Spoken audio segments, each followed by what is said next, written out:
When people look at me, they need to know that God is real. Being a big rap superstar and all those like earthly things are great and definitely something that I aspire to. Ultimately, the day I die, I just need to get to heaven and God must be like,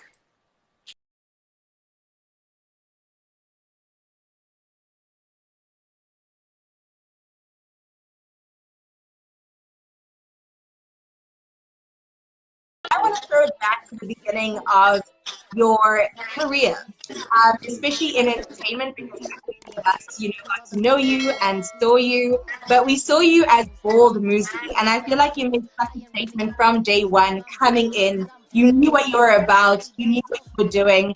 So tell me a bit more about that decision about being a bold woman in entertainment. oh, do you know what is so crazy? Is that it's like they always say if a woman cuts her hair, you must know, like, oh, It's gonna things change are your about life. to happen. Yeah, but for me, when I came into the game, I wasn't trying to be bold as like, yeah, I'm like the most woke, most in touch with my inner, that wasn't my Yeah. intention. I just did it because I'm like auditioning for different TV shows. There's thousands of people in the line. How are they going to remember me? What is the most distinguishing thing about me? And like before I even talk and give you this incredible skill. And it's like, yeah, I had swag back then, but definitely the bald head was always it. So I was just like, hey, it's your favorite bald chick, Moozlie. And as my career progressed, I learned the importance of me having this bald head and how significant it was to people who are watching. And I was like, wow, this is really, really hectic. It was never even like a super deep thing for me. I cut my hair like back in high school, actually. So it was cheap and I could wake up Yeah, a little bit later definitely. because I didn't have to make Yeah. 24 times to do hair. Yeah. And Yeah. at the beginning of your career, you definitely just want something that's easy, cost effective, but looks amazing. So, All the yeah, that time from was. every angle as well. Yeah, definitely. So you spoke about the significance to other people, and I was going to ask you what the reception was like because, of course, you can make up your mind and have the intention behind your particular look. But what was the feedback like from your fans, from your growing fan base at the time, and also perhaps like from the judges or from the gatekeepers in the industry? Yeah. You know what? It was really like up and down, mix and match, but mostly a lot of love. More love, especially when I decided to put on a wig. People were like, Yeah. no, no, no, no, no, no, no, no, no, no, Oh, yeah? no. you know, but I did get a lot of that. I remember when I first moved to Joburg, I wanted to sign with an agency, and they told me that actually the short hair, it's a bit Amazonian. Like that was literally the word that they used. They were like, you look a Hi. bit Amazon-y. Like maybe you should try grow your hair. So I grew my hair out a little bit and then I got braids. But I was like hectic into partying back then, and I would come back from the club and my hair would smell like cigarettes and nightclub. I was like, I'm taking these braids off. This is not gonna work for me. I'm gonna work with people who understand my look. So Exactly, then exactly. I just decided to keep the bald head, and people really, like they really related to it, even though they weren't bald. It was so relatable. I don't know if it's because they could just really see my face and they could just Yeah. really there was just something that they related to, and different people, different vibes. I mean, in Hyde Park, I'd have these old white rich ladies be like, oh my darling, you are absolutely gorgeous. And then I'd go Yeah. to the hood and people would be Yeah. like, oh, Abashanti, Yeah. Abashanti. So yeah, like people reacted differently, but I mainly got a lot of love for it, for sure. Oh, I'm so glad about that because you look so good. I always get worried about that because I've said that in my lifetime, at least this lifetime, I want to go bald at some point. But girl, you have to have the right head shape to go Do you have a bald. good Like, head? Yeah.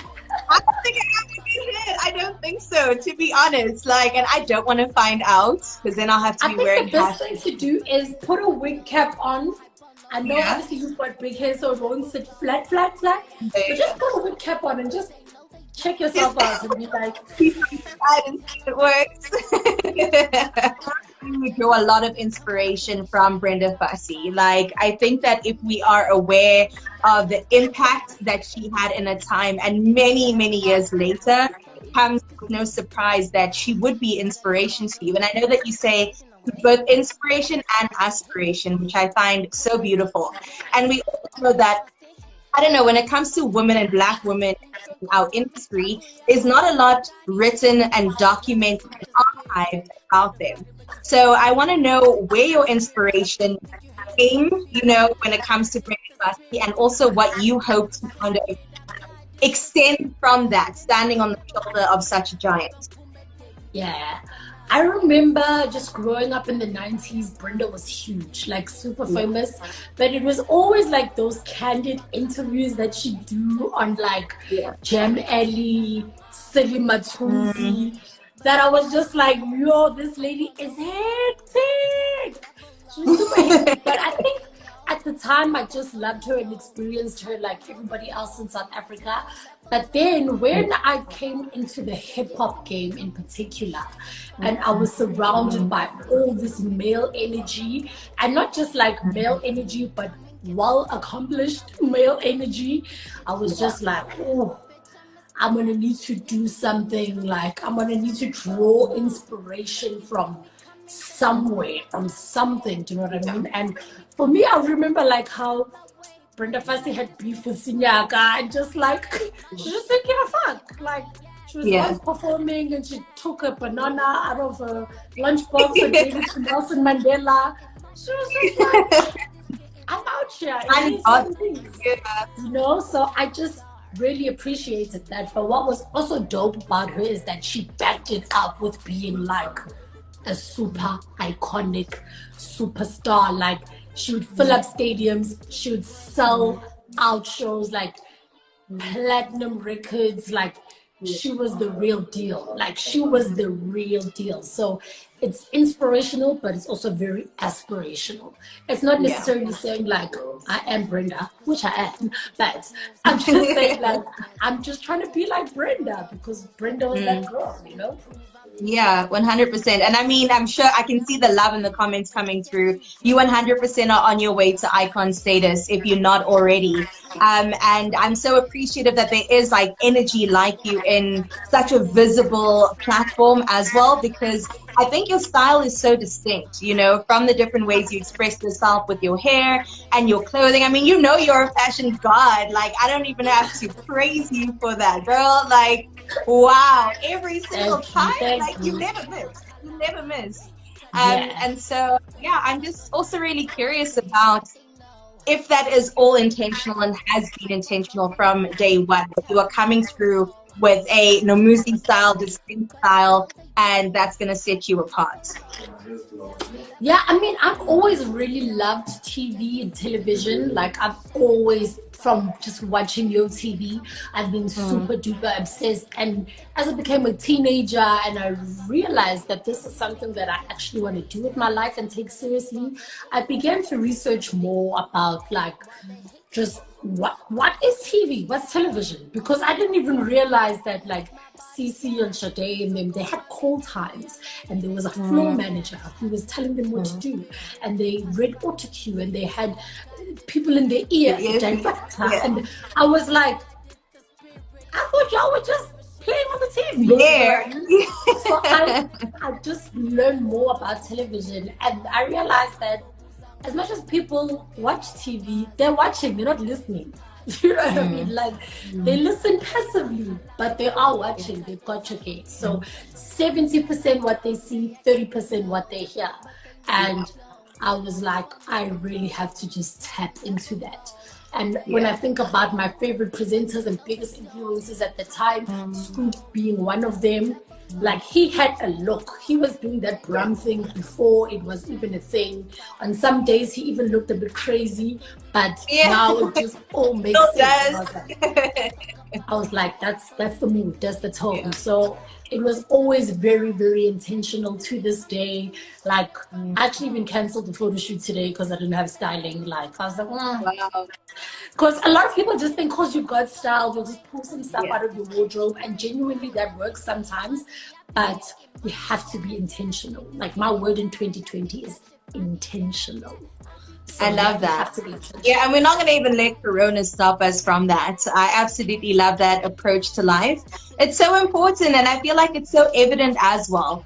Because I feel like you can be effortless but intentional, so it doesn't look like you're trying too hard. And I feel you pull that off so incredibly well. So I want to talk a bit about your upbringing and your hair. I know that you basically grew up in front of us because you've been in the industry from 19. That's a couple years, you know, to be very visible to the public, and especially within the South African public eye. But I want to talk a bit about your childhood and also your relationship with your hair growing up. I think that we all have a story to tell when it comes to that, you know, from having unmanageable hair to relaxed hair to, you know, anything else to do with how our mothers or aunties or grandmothers took care of our hair. So do you want to tell me a bit about your upbringing and your hair?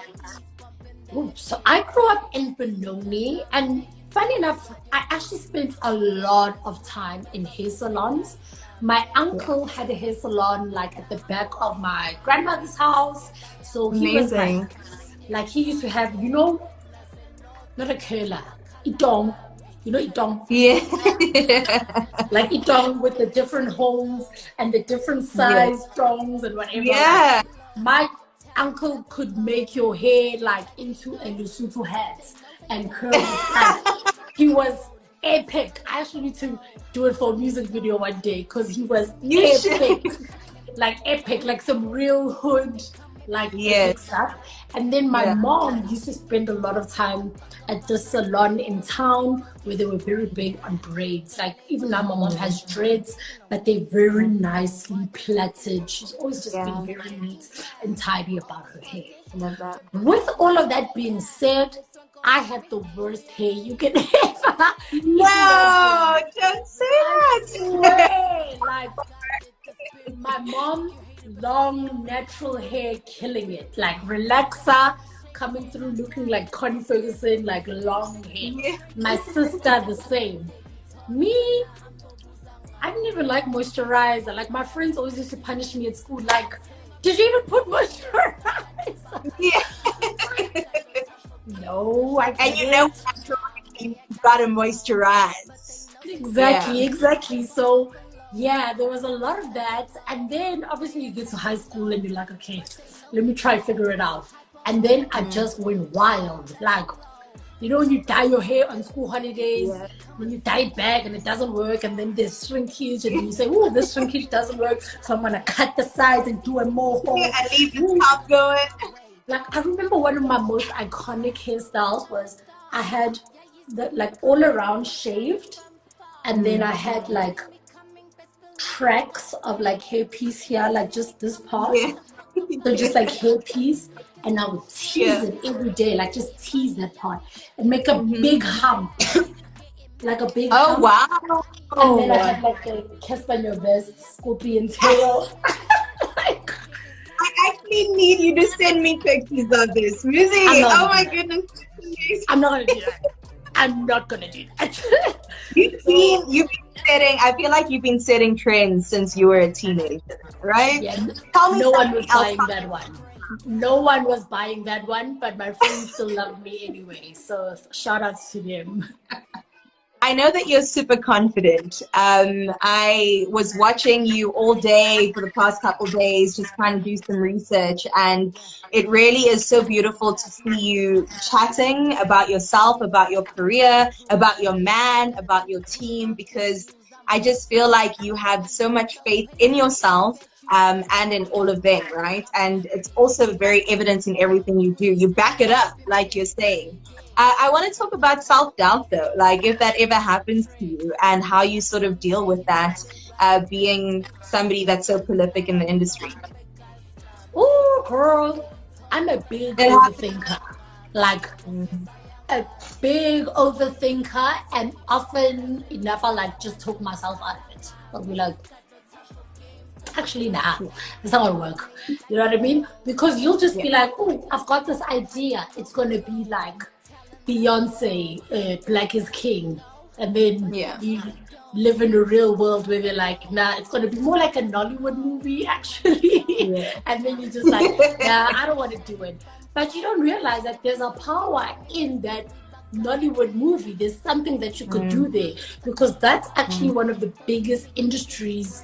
You know, it's right up there with your Hollywood or Bollywood. Like, they're really, really killing it. So I'm definitely a big overthinker.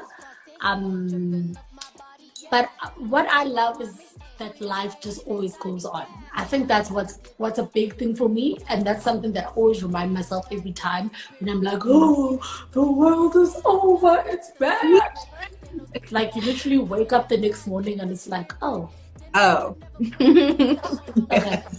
Like, let's just keep it moving, you know? So I definitely have a very, very big keep it moving spirit. And beyond that, I'm very big on, like, excuse me, Father, remember what you said in the Bible? I'm gonna need you to come I love through. that. You know? So I really do operate on God's promises, and those promises are always yes and amen. Like, it may not be right now, but it's always yes. So sometimes I'm like, oh, this real world reality is not indicating what I'm really trying to see. But I remember that I'm operating in a different space and in a different realm. Absolutely. And I'm very aware of the fact that God has incredible things in store for me. And sometimes He puts me through the most. So He makes me realize that there's nobody who could have done that for you except for me. I'm sorry you had to go to the end of the world to realize that. But He'll, like, always remind me that only I can bring you through this. So sometimes when I don't believe in myself, I just rather believe in God. I'm very big on thanking God for things that haven't happened already. Like, you know what I mean? Like, thank you, God, that I am walking in victory. Thank you, Lord, that my EP is out. These beats are paid for. Like, all the things that you're asking, instead of asking God for them, thank God for them. Thank God. And you will see them come to life. I can relate in many ways operating by faith, especially given the entertainment industry and the past couple months that we've been through, where our realities look starkly different from what we imagined and what we hope will, you know, come of 2020. But we've made it to the other side, and very successfully at that as well. So shout outs to us. Shout outs to the big guy upstairs. In terms of being an example for the Black girls that are still to come, the Black women in hip hop as well that are still to come, what sort of legacy are you hoping to leave? Woof. That's hectic. It's a big one. It's a very, very big one. I think I am very concerned with showing people that you can just do it by yourself. It won't happen exactly the way you want it to, but it's going to happen exactly the way God wants it to. And that's more important than your own plan. So I think my legacy is very big on just, like, independence, doing things your own way, riding your own wave, not settling. That's a very, very big one for me. I think especially in the entertainment industry, they just taught us to be so hungry for and so cutthroat for opportunities, and we fight for things that are not even ours. Like, we get angry at each other for blessings that were not even ours. Like, I know God's not going to take my blessings and give them to somebody else. So I definitely just want to, you know, ignite that flame of, like, independence, and but, like, independence in a collaborative kind of a way, if that makes sense. What is that? It just means, like, finding the Moozlies that are in different spaces in what you do. Like, you know, my manager. I love how you understand it. I mean, can we just take a moment for that? Please! Find the in whatever space you need. Come on now. For real. Like, you know, there are a lot of people who are in the same place as me in terms of business. They have experience, but they are still growing. Do you know what I mean? Like, I've got 7 years experience in the entertainment industry, but there's still this sense of newness, of freshness, of longevity that is still to come. And there are a lot of Black entrepreneurs who run SMEs who are just like me, whether it's in PR, whether it's in styling, in hair and makeup, even my boyfriend Smuda, who's my manager, he runs a company called SPR Projects, and that's an agency but he's the Moozlie in what he does, because in that space people are like, yo, Spuda's coming with the unlocked thinking and he's so cool. He's like the Moozlie in that space, you know what I mean? And even when I think about my makeup artist Vanessa and just her style and the way she puts that glitter on, and she's just the Moozlie in that space, you know what I mean? So it's really about finding people who can align with your vision, and people whose success is not dependent on you, but they know that, like, yo, if I don't come through in this space, like, there's something slacking. There's only so much Moozlie as the machine of this thing can do. Like, I also have to play my part. So it's very important to just surround yourself with like-minded people who are also trying to build, trying to grow. But be fresh and innovative and be independent. Within that. Like, be super independent. Like, yo, like, let me tell you something. You gotta get up and do this thing for yourself, because if you don't, you're gonna be waiting for a long time. Forever. Nobody else is about to do it for you. Definitely. I love that DIY culture though, because I feel like if anything the past couple of months have taught us, it's that, because there was no one else to rely on. So that independence you speak of definitely was something that we could hone in on, which is beautiful, because I feel so much creativity comes out of that as well. I mean, even the cover you did in your house that your man took the photo of. I'm a star cover, yeah. I mean, come on, like, DIY culture exemplified. I think that is cool. Let's talk a bit about your creativity. Where or how do you harness it? How do you make sure that you keep on going and continue to gain momentum in it?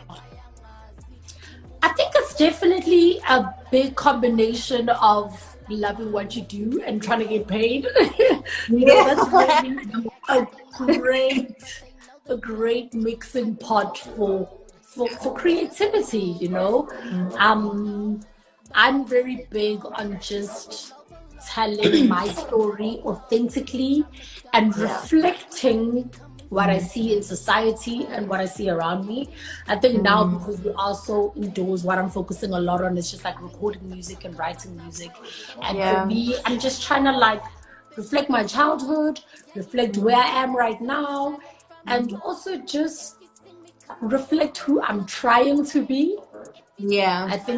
I think that's very important as well. So I think what makes my creativity so special and so unique is, as much as I show up as who I am right now, I also show up to the tasks as who I'm trying to be. So sometimes I feel like, oh, I don't really have the skill set right now, but I have to think about Moozlie in 3 months when this thing comes out. Who's that person gonna be? Do you know what I mean? So I think that's very, very important. Like, as much as you show up to things and occasions as who you are right now, and do that honestly and with the vulnerability, because people relate to that, you know.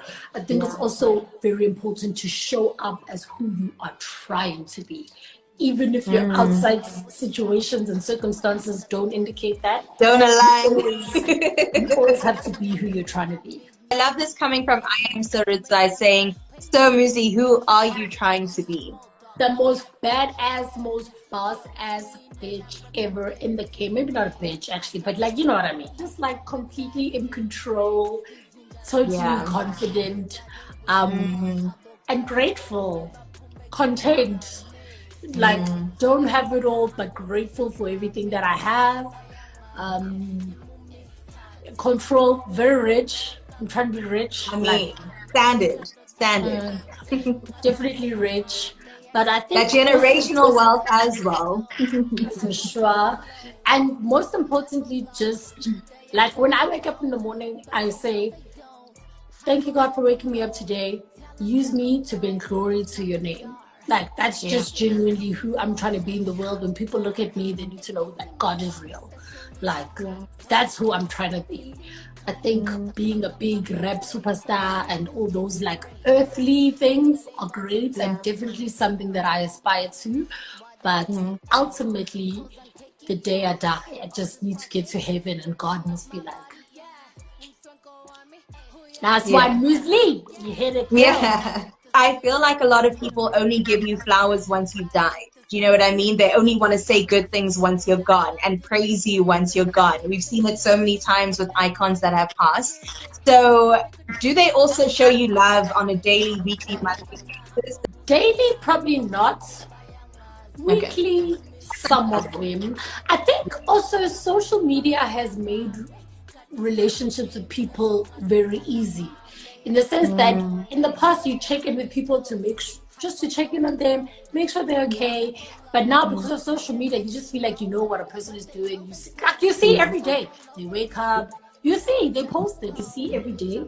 But yeah, people are definitely big on giving you your flowers when you're dead. And I think why right now there's this really dope, exciting campaign that I'm working on. And I said to them that the theme of this thing is going to be full bloom, as in like giving myself my flowers and I'm living my life in full bloom. Like, because also, especially being a black woman, it's always that sense of like, oh, you are a seed, but they didn't know that they buried you. And then when you struggle, they say, oh, don't worry about the struggle. You are just growing. Even the seed has to break to grow. And it's just like, wow. And then you just wait for so long for people to give you your flowers. And I saw something today that said, validation is for parking. You do not need validation from people.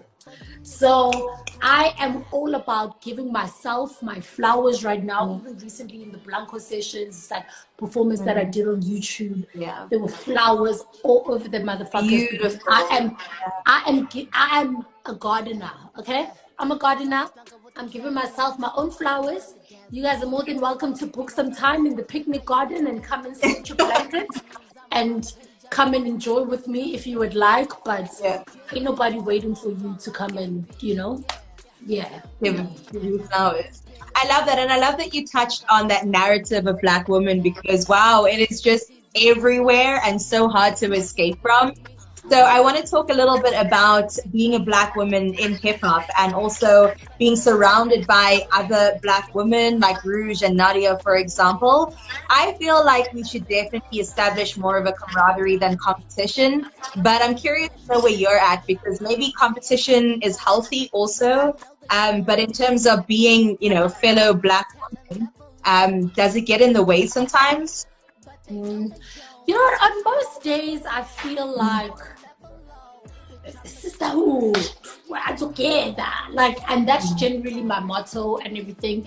But also, I'm human, and you're not gonna like everybody, guys. You really, really are not gonna like everybody. And I don't know why it is, particularly in hip hop, but there's just like a very big sense of like, if you don't get along with somebody, it means you don't like them. And you have beef with something. Yeah, and what tends to happen is that energy like brews and it like manifests itself into something that will become real, which definitely happens in the game, but just generally in hip hop, like all the girls get along, we're all super cool, like we generally like each other. I've had situations where I've been like, I felt, let me not say been, let me say I felt disrespected, and it made for some fire ass rap verses. So every now and then I allow myself to get angry. I'm like, and just feel it in the music. Let me write this verse. And what's so crazy is, as soon as I get to the end of the verse, I'm like, I feel so much better. Oh my gosh, I'm not even mad at you anymore. And then I have to go back and like take out parts where I said your name and stuff. I'm gonna tell them, address them by their government name. Then I have to go back and like edit, but it's okay to not get along with people, but I think be very wary of where you pour negative energy into, because if you're pouring energy into something that's not gonna come back to you in the way you want it to, Yeah. it's dangerous. I love that you've said that, you know, you kind of channel that energy into music. And I want to find out about that in terms of your channels, because I feel, again, it's your style, it's your music, it's your presenting, it's your business and everything else that you've kind of streamlined and made sure that, number one, you're getting money from this. And then secondly, also, just so that you put out a really good product, right? So do you want to talk to me, like, practically how you do channel your creativity? So are you on Pinterest? Are you listening to different people? Are you going thrifting? How do you tap into that? Oh my gosh, I actually went thrifting today. I've got a shoot coming up next week. So I went Yeah, thrifting today. Guys, there's a shop called, I can't even believe I'm gonna put y'all on this game. Like, plug us, please. there's a shop called Morehouse, I think in Bram. I'm gonna tag them on my page and then you'll see they got all the swag. Okay, all the swag. Amazing. But yeah, I draw inspiration from very different places. Pinterest for sure, especially coming to planning my social media and stuff. Like, it's really, really important to just get fresh ideas. As much as you've got swag, guys, it's okay. Get inspiration. So Pinterest Yeah. for sure. But South African girls are really dope and killing it on social media. So inspiration Are there is any South everywhere. African right now? Oh, like I'm super obsessed with like these new wave kids. Do you know what my favorite thing to do is? You know Yo Mzansi. Mm. You see if Yo Mzansi repost their picture, follow that. Then you know. Like if Yo Mzansi is posting their picture, Yeah. follow that person, because there's so many different vibes and different kids, but I'm really big on like these new wave kids, like Money Badu, and she's got a friend which is like Connie, like something. I can't remember her name. There's a girl named Booker as well. She's really cool. People like Young Stilo, Art Villain, Maverick Sija, like yeah, just like all kinds of different people, you know. I also like following like American sneaker bloggers.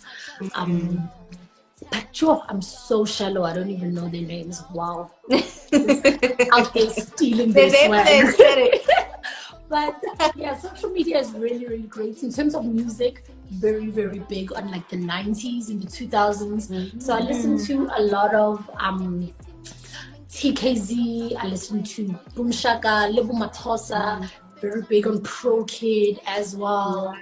Like I just love like, you know, that SAPC one, like Yamampela, like, you know what I mean? And Mzansi for like it's Mzansi for sure now. No? I grew up on Yamampela. Like, I grew up on Simunye and Yamampela.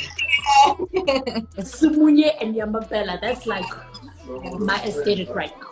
What would you tell your younger self when you guys expressing yourself? Because if there's anything about you, it's that you don't play football, and I really, really love that. So is there any advice that you would give 16-year-old Moozlie with the shaved sides and the big ass puff on the top of your head?